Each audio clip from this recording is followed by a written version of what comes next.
হেই viewers, আসসালামু আলাইকুম। আরেকটি ভিডিওতে আপনাদের সবাইকে স্বাগত জানাচ্ছি। তো আজকের ভিডিওটাতে আমি আপনাদেরকে দেখাবো আমি ভারবেনা গাছগুলো কীভাবে লাগাবো।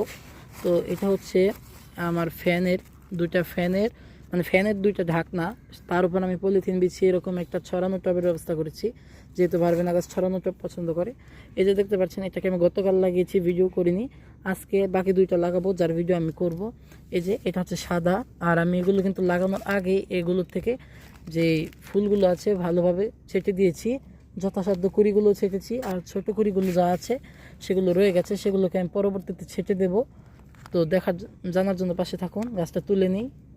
তো ভিউয়ার্স, দেখতে পাচ্ছেন গাছটা আমি তুলে নিয়েছি। এখন আমি এটাকে ভালোভাবে পট করে দেব। আপনারা কিন্তু খুবই সাবধানতার সাথে গাছটা তুলবেন, তাহলে যেটা হবে আপনাদের গাছটা বেঁচে থাকবার সম্ভাবনা বেশি থাকবে। আমার মতন দেখে আপনারা এবড়ো তেবড়ো করে গাছ লাগাবেন না।